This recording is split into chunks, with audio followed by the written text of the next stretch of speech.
Dört atlının çok yoğun gezdiği çiftler var. Şimdi yüksek çatışmalı ciddi çiftler geliyor yani hani ve dört atlı bir şekilde durdurulamıyor yani. İkisi de böyle bir aniden yükseliyor falan kavgalar. Bu durumda terapistin yaşadığı zorlukla ilgili tavsiyeler neler diye sormuş biri. Biri değil çok kişi arkadaşlar. En çok gelen soru bu.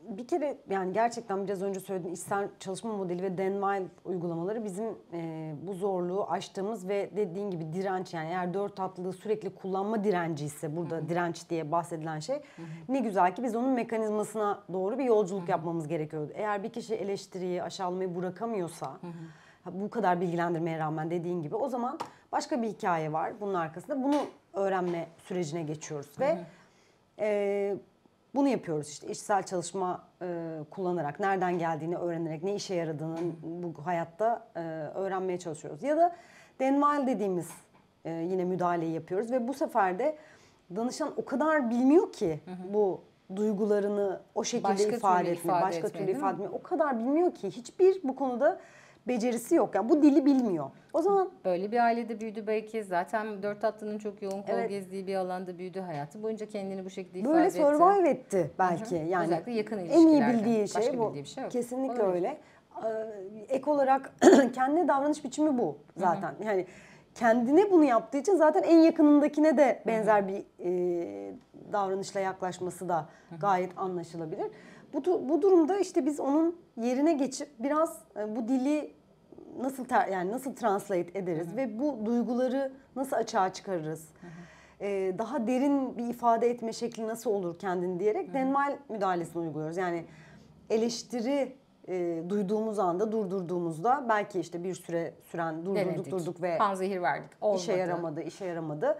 En sonunda bir süre senin yerine geçip senin adına konuşup hani şu durumu biraz senin yerine tarif etmeye çalışabilir miyim, senin duygularını? Bu senin için uygun olur mu? Seninkini işte yaptıktan sonra partnerininkinden biraz sonra seninkini de işte diyerek diğer partneri de aslında aynı şeyi yapacağımızı karşılıklı söyleyip bir süre o partnerin yerine geçip gerçekten ve bunu tabii ki iyi bir anda, yani onu gerçekten anladığımız, içselleştirdiğimiz, sorunu özümsediğimiz anda yapmamız da önemli. Yüzeysel olmaması için. Onun yerine konuşmak. Onun yerine durumu anlatmak, tarif etmek. Yine yumuşak başlangıç kelimelerini kullanmak. Yani böyle bir durumdayım. Belki en basit haliyle Dan Weil, değil mi? Böyle bir durum var ortada. Ben böyle hissediyorum. İşte ve buna ihtiyacım var diyerek anlatıyor olmak. Duygularla ilgili daha derinleşebilmek. Yani bu duygum buradan geliyor işte diye anlatıyor olmak karşı tarafa. Ve bunu tabii ki daha yumuşak bir ses tonuyla anlatıyor olmak. Direkt olarak çok güçlü bir müdahale ve karşıdakinin gözündeki etkinin de değiştiğini görüyoruz yani. Çok yani hani şeye gidiyorum seni dinlerken, Dan Weil'ın inceliklerine geçsek mi geçmesek miye gidiyorum bir taraftan, ama galiba en önemli söyleyebileceğimiz hani dört atlının durdurulamadığı yerde ne yapacağız? Önce durdurmanın nasıl olduğunu modelleyeceğiz dediğin gibi. Ve hani böyle bir ipucunu alıp iyi duyurmak istiyorum. Terapistin bir şey deneyeyim mi? Hani bir şey deneyelim mi? Bir şey denememe var mısınız gibi deniyorum noktasında durması önemli. Çünkü çoğu kişinin çok zorlandığı bir yer burası. Ya yanlış bir şey söylersem diye. Hani yani ya terapistin hani iyi iş çıkarması, performans kaygısı, işte hani mükemmeliyetçiliği vesaire pek çok şey giriyor devreye, ama ya yanlış bir şey söylersem hani endişesiyle pek çok terapist söyleyebileceğinden çok daha azını söylüyor oluyor Dan Weil müdahalesinde. Halbuki orada açığımız var ya, hatalı bir şey söylersen beni durdur ne olur. Evet. Yani durdur ve yenisini söyle. Çünkü ilişkide de bunu öğretmek istiyoruz danışanlara. Yani yanlış yapabiliriz ya. Hepimiz insanız ve bir sürü yanlış yapıyoruz. İlişkilerde kırıcı olabiliyoruz. İlişkilerde yanlış anlayabiliyoruz. İlişkilerde yanlış anlamamız karşı tarafta böyle bir sürü yıkıma falan sebep oluyor. Elbette meslektaşlarımız da bu yıkıma sebep olmamak için ya orada yanlış bir şey söylersem diyor. Halbuki tam da bunu göstermek istiyoruz danışanlarımıza. Yanlış bir şey de söyleyebilirim. Ve her zaman düzeltebilirsin. Hani iyi ilişki böyle bir yer çünkü. Onarmanın da çok olduğu bir yer. Geçeceğiz birazdan oraya, ama yanlış bir şey söylersem de onarırım.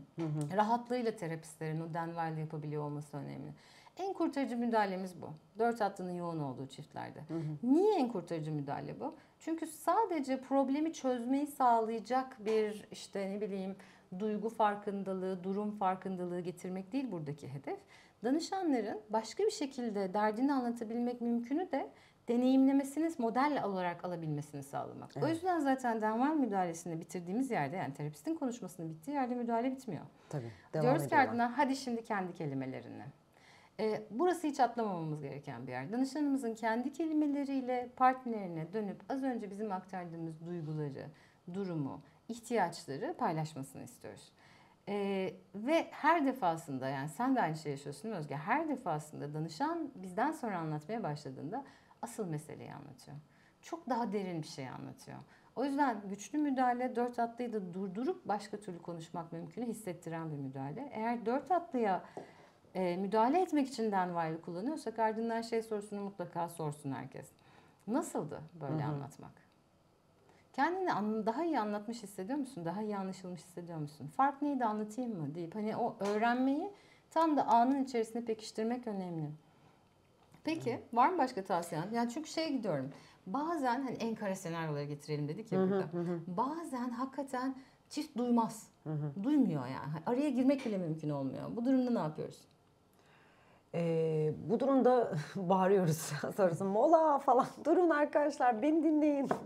Yani Ben buradayım. şekilden şekile girdiğimiz olabiliyor.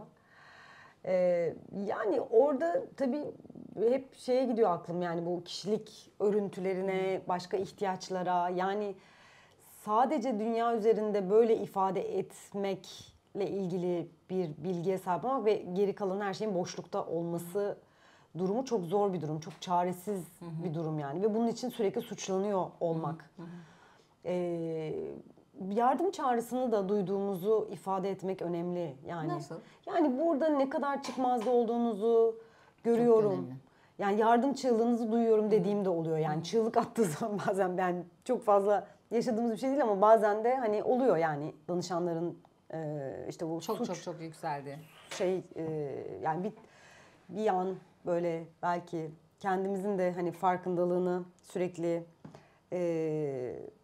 hissettiğimiz, yani ben de şu an buradayım. Hani benim de bir sinir sistemim var ya orada. Yani 3 tane sinir sistemi var ve bu da bir tiyatro mu? Yani tiyatronun içerisinde bir oyun mu seyrediyorum, yoksa işte hani bir çift şu anda bir şey mi yapıyor birbirine falan gibi. Yani öyle zamanlarda daha çok böyle yaklaşıyorum yani. Ne kadar hani çaresiz bir durum, bir alternatifi yok onlar için. Ve bu bir yardım isteği yani. Ben bir şey yapabilir miyim? Ben şu an size biraz yardımcı olabilir miyim? Ve tabii ki hani bu sinir sistemini ortaya koymak o sırada. Peki Fizyoloji. sinir sistemi, aynen oraya geçelim. Çünkü 4 hattının çok yoğun kol gezdiği bir çifte çok yoğun kol gezen başka bir şeyde taşma oluyor arkadaşlar. Yani hani taşmanın tespiti çok önemli. O yüzden yine nabız aletini orada tutmak. Yoksa eğer mutlaka nabız ölçüyor olmak. Çünkü sistemler taşmış durumdaysa bizim verdiğimiz bilgilerin hiçbirinin bir geçerli yok. Çünkü duyamıyorlar. Partnerlerinin söyleyeceği dünyanın en güzel sözlerini bile söylese duymuyor olacak zaten. Yani o eleştiri, aşağılama bombardımanına devam edebilir. Çünkü taşmış durumda tüm sinir sistemi. O yüzden sık düşülen bir hata bu aslında, öyle değil mi? Süpervizyonlarda sıkça gördüğümüz. 4 hatlı durdurulamıyor. Denvayla giremiyorum hocam. Hani ben bir araya girmeye çalışıyorum, asla duymuyorlar hocam. Her defasında bakın sinir sistemine taşmış vaziyette göreceksiniz. Yani hani burası çok kilit ve anında taşmaya geçirmesi gerekiyor. Aslında bu da bir diğer çatışma becerisi.